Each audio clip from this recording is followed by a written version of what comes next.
Probably building product, selling product, managing the company, building the company are sort of three core behaviors that we look for in entrepreneurs. Okay. The Japanese government is thinking about ways to encourage more investment in Japan, more Japanese entrepreneurship. I think you need to think more like exchange of information and exchange of capital and thinking that two ways. 投資家地球紀行 So now I want to shifting the spot from the investment side to the entrepreneur side. You saw many successful entrepreneurs and the entrepreneur who failed also. Yes. So what is I did too, probably. Many times. So what is the key factors of successful entrepreneur?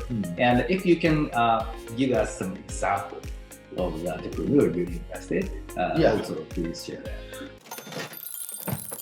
Well, I think it's hard to say there's any one set of attributes for entrepreneurs that makes them successful. Like if you look at basketball or soccer, sometimes there's a lot of tall players on basketball, but then there's several short players on basketball. There's several people who are really athletic, and then there's people who are just good at passing and rebounding. And so different players have different ways to be successful, just like different entrepreneurs have different ways to be successful. And I think there are some things that we do see that help. I guess moving quickly and sort of iterating based on the feedback. So one thing that people often talk about isn't as likely to be successful is when you try and build a product in a dark room or away from customers for a long period of time. And so and another friend of mine, Eric Ries, was familiar. I don't know if you read Eric Ries or Steve Blank's books, but they talk about different ways to build startups in an iterative model, and a lot of people who think about ways to find the right product for the right audience. So product market fit is that term. But to really ship products early and learn from customers' reactions and feedback to those products and how you make changes.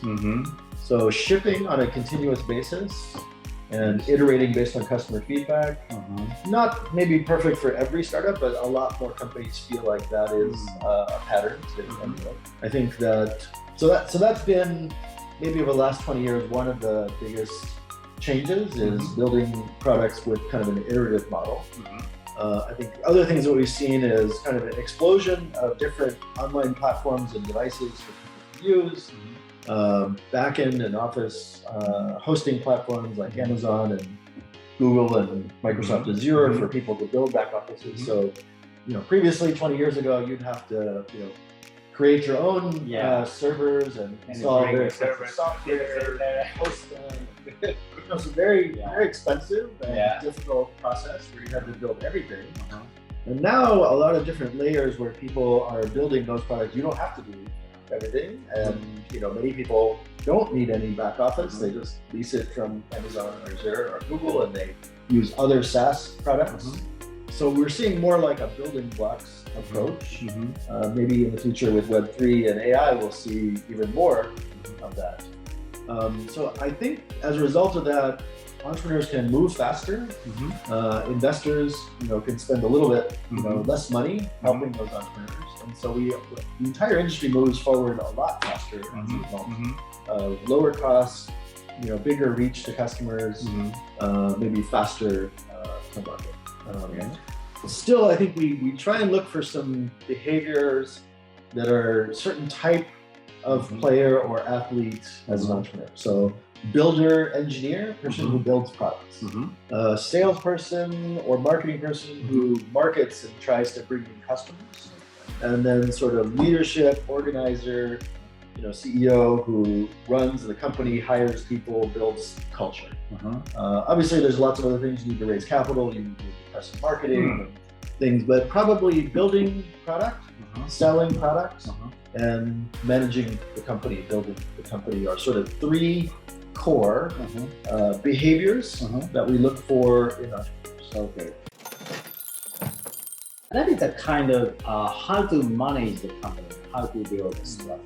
So are there any personal characteristics of the successful entrepreneur? Yeah, so I mean, obviously one of the people who was most successful that I got to invest in, Jeff Lawson, was the founder of Twilio. I got to put some money into the company when it was just 3 people, and they had a very initial product, but just 3 people in the company, and we made a $250,000 investment when I was at Founders Fund, and I think later the company went public, and now it's thousands of people. I think they're doing $3 or $4 billion in revenue.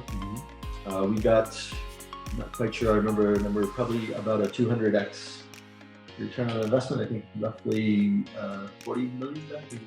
Wow. Yeah, something like that. Maybe not a biggest check where people obviously put more money in, but for me that was one of the most successful investments. But beyond just the monetary return, I think Jeff was a pretty interesting person who had skills as an engineer, but he had also gone to film school, and he was a good writer, so he kind of had a lot of different skills.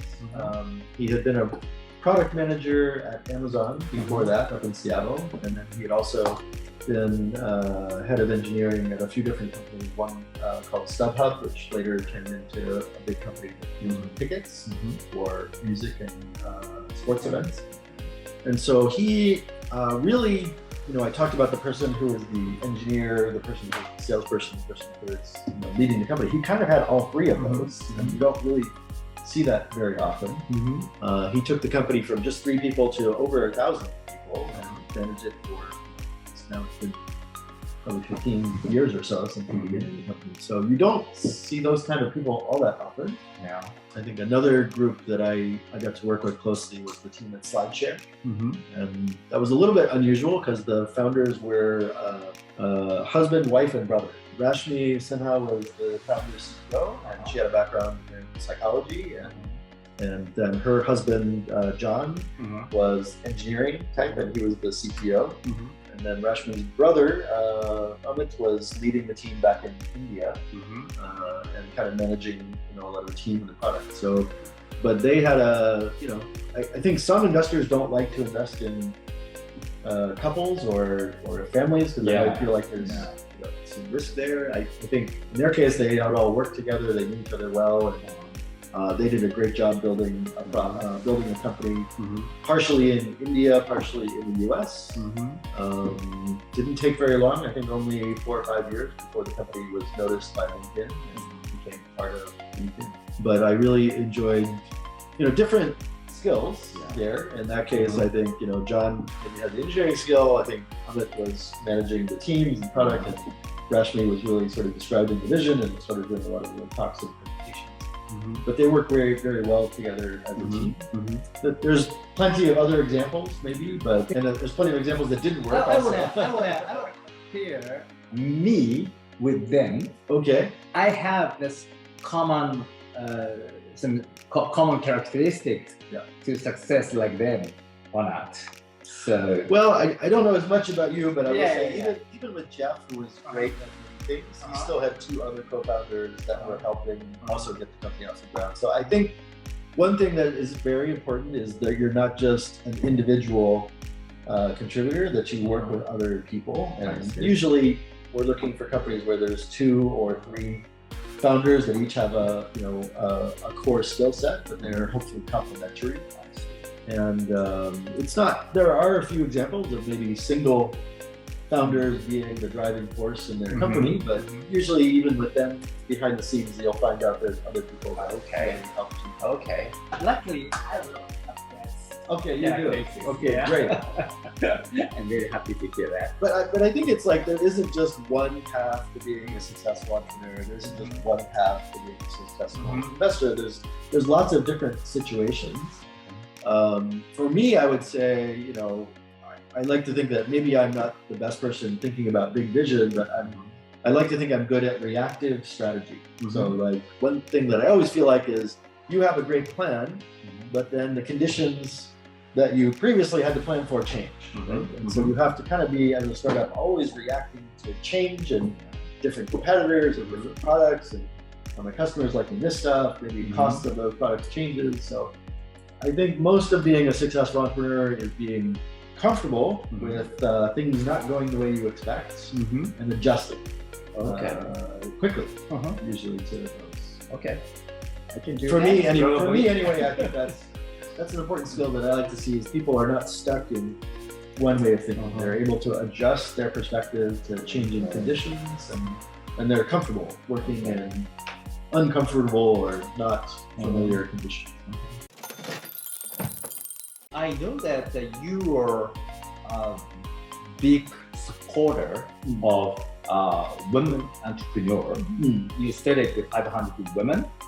My partner Christine was obviously a woman, and she was a big part of us getting off the ground. Actually, a couple of other people were women as well. Yeah. What is your motivation for that kind of initiative? Well, I think again it goes back to maybe just people who don't get as much opportunity, and maybe personally speaking, my mom was an entrepreneur, and so for me it wasn't the primary business figure in my life was my mom. Really? No, my dads were great, but they didn't do entrepreneurship. My dad was a music teacher. What did she do? She was running a bookstore, and later she worked for an organization in Washington, D.C. that ran Parks and History Association that was, I guess, about 30 or 40 different small, well, not small, but 30 or 40 different museum locations in Maryland and D.C. and West Virginia, and Virginia. But kind of, it's more than just that. It's like, my mom's very, very strong, confident, very confident sometimes, a little bit Italian, sort of stereotype sometimes. So she's never failing in confidence, I guess I would say. But I was very comfortable working with other women. I felt like, a lot of times here in the Valley, and definitely many other parts of the world, there's not as much representation. A lot more, guys, a lot more white guys. And so I think we still struggle with, more diversity, gender, of race, of background. And for me, I felt like, that wasn't like a charity or a handout. It was more like an opportunity. There were very smart people who were female, who were, Black or Spanish or other parts of the world, and, maybe just didn't go to the right, schools. Sometimes they were nerdy and they weren't like the most leadership-oriented person, but they were smart. And we felt like that was an advantage. Like there was an opportunity to invest in people who weren't traditional, looking like stereotypes for successful entrepreneurs, but that had success. And so again, maybe a company like SlideShare, where Rashmi, a woman, was the CEO, not a marketing person, was a great example. Other companies, Wildfire was started by another woman, Victoria Ransom, and they were acquired by Google for $350 million. And she was the CEO. Again, I have a couple story. Her husband was the CTO, and I think we saw many examples of people who didn't fit the traditional model, but were very successful as entrepreneurs. And frankly speaking, they were less expensive companies to invest in too, because people overlooked them. So there's a form of arbitrage where, because other people think someone isn't going to be successful, either because they're a woman or they're Black or they don't look the right way or didn't go to the right schools, and they discount them or overlook them. And we found that those people tend to work harder, and we think that by investing in them, we build a really strong, stronger relationship with them. And also we're helping build them as role models for other people to look at, because not everybody is a white guy who went to Stanford or Harvard, MIT, and more the world is diverse. So we probably, not again because of some charity or other reason, it's more because we think they have an opportunity to be successful, and because frankly other people aren't doing it. That's interesting. Not just a experience. And so we did invest in a lot of women in the first 3 funds. Again, probably I would say at least 300 or 400 women founders in the first couple of funds, probably over 1,000 at this point. And we saw several of them have successful careers on companies. We also hired a lot of women in the company and helped people start other funds. And I think even though it's still very challenging, I think, you know, the industry is making some progress. Maybe it's slower than we would like, but there's certainly a lot more women entrepreneurs and women investors here in Silicon Valley than there were, I think, 25 years ago, 30 years ago. Okay, thank you. It's very impressive. Big opportunity for Japan, I think, because they don't have much representation. Yes. Now, Japanese government is promoting young entrepreneurs to start their own companies. But for these 20 years, including me, Japanese startups couldn't success in the global stage. Not very many, a few, but very limited. Although not in software, in other areas, consumer electronics, gaming, and plenty of other places, automotive. There's been lots of success. But internet business, we couldn't success. So could you give the Japanese people your advice to success in the global stages? 難しいね。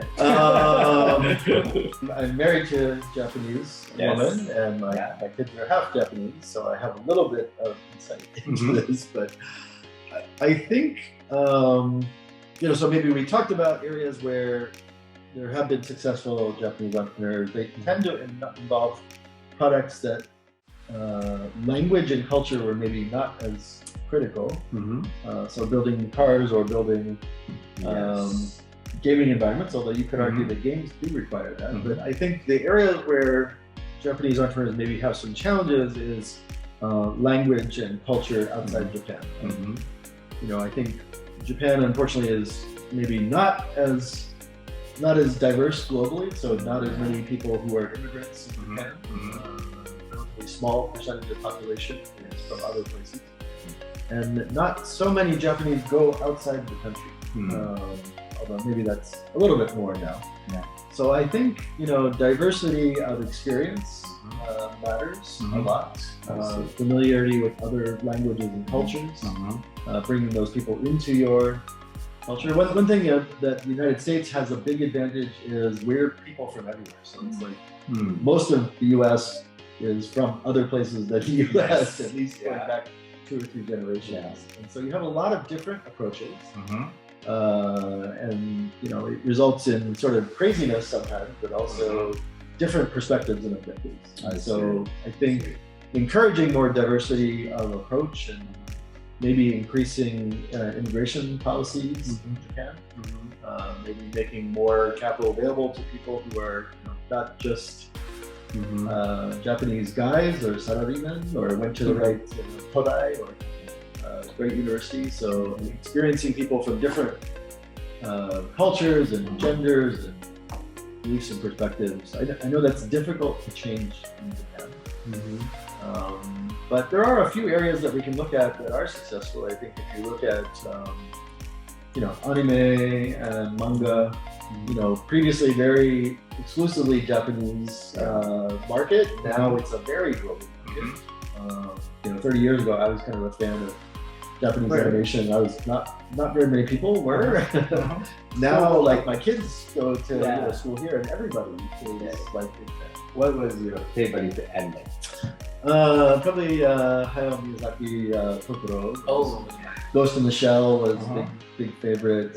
For me, Miyazaki is like Walt Disney for Japan. So many films that he's produced or his studio has produced that were great. I feel like, you know, storytelling and well, it's really important as an entrepreneur to be telling your story also. You have to, when you're starting a company, you have to not just have a vision, you have to communicate that vision to other people. And sometimes if you're doing something new, people think you're crazy. You have to really, you know, get them to be passionate about what they're doing. So I think it's, you know, I do think there's a lot of talent in Japan. Like there's a lot of opportunity for entrepreneurship. There's obviously many talented engineers. But I think one of the biggest issues is just access to capital. And it's curious because Japan is such a very large, successful global economy, $5 or $6 trillion, probably third largest economy in the world. But the venture capital ecosystem is pretty small, only $7 billion US, I think. So relatively speaking, you know, in the U.S., I think it's, you know, maybe $20-25 trillion economy, and size of the U.S. venture capital market's more like 250 billion. So it's about 1% of overall U.S. economy. In Japan, I think it's 0.1%. And so I think there's an opportunity to just increase the amount of capital, but then you also have the challenge of who's going to deploy that capital, and how many entrepreneurs are there, and are they able to, you know, create products for the global market, not just for the Japanese market. So I think now you're seeing a few success stories like that. McClure may be one that's kind of, to some extent, I think maybe a few others, but probably a lot of the successful Japanese companies, mostly in software, have been only successful in Japan, not as much or other parts of the world. But you know, obviously Masayoshi-san has had success in many different areas, and you know, he was an investor in Alibaba in China. So I think there are places where, you know, I think, you know, probably there's an opportunity for Japan to have success, at least in the Asian market, Southeast Asian market. Maybe in some cases in India, there's some opportunities there too, which is a big growing market. But still a lot to figure out. I'm proposing to the Japanese government that we should push many entrepreneurs out of Japan. Temporarily, it seems like a loss of talent, but they like Japan, but to success in the global stage, they have to go out of Japan to make a good, diversified team. I think they need more experience working in global markets. I would also recommend maybe opening up the Japanese market to more entrepreneurs from other countries, and get entrepreneurs from other places to come to Japan, and not just entrepreneurs, but maybe more investors to come to Japan as well. And possibly to have Japan invest in investors funds outside Japan. So I think we need two-way exchange of talent and capital. So Japanese entrepreneurs going outside, non-Japanese entrepreneurs coming to Japan, Japanese investors putting money in the US funds, US and other investors coming to Japan. So that exchange probably needs more support. And I think, you know, it's curious because there's so many people who would love to go to Japan. Like I talked to, it's very popular, you know, travel destination for people. But just for like a week or two visit, not as like Korea, right? So I don't know why. You would think with all the interest in Japan that plenty of entrepreneurs would want to go to Japan, and plenty of investors would want to go to Japan. But I think for them, it's still the language cultural barrier is tough. And maybe, again, it's not as easily encouraged. So what I think, even though Japanese government is thinking about ways to encourage more investment in Japan and more Japanese entrepreneurship, I think you need to think more like exchange of information and exchange of capital, and making that two ways. And so some of it might be not obvious, like maybe investing in other countries, other funds and entrepreneurs is a way to create that bridge, and inviting more entrepreneurs to come to Japan, and maybe more investors to come to Japan, which, you know, might not be so great for Japanese investors to have Japanese government encouraging other non-Japanese investors to come to Japan. But I think that's what we need, is more competition, more exchange of information, more exchange of different perspectives. I'm hoping to bring some more entrepreneurs and investors to Japan later this year. So maybe we can work on some ideas for a conference and maybe some activities that would help. I want to support that idea. And I think for me it's, you know, personal issue, because my kids are half Japanese. We still have family in Tokyo, and so I know my son has expressed interest in going back to Japan and maybe doing some work there sometime. So I think we need to build more of that bridge. Interesting. So now it's time to finish the interview. Okay. But can you give some last message to Japanese audiences? Well, I think I've always had a great passion for Japan, and I've been visiting Japan since 1994 or 5, I think. So close to probably 30 years. I usually go there every year to visit family, and I really feel like, for me, it's just a special place. It really inspires me a lot, and I really enjoy the people and the food and country. But I think I, again, want to encourage more Japanese to come to US, come to other parts of the world, invite other people to come to Japan. I think being maybe more comfortable with failure. I know probably there's a lot of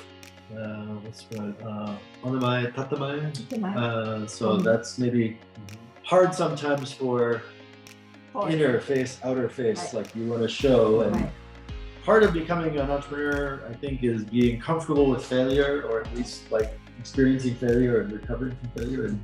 Okay. Thank you so much today. 頑張って。Thank you so much.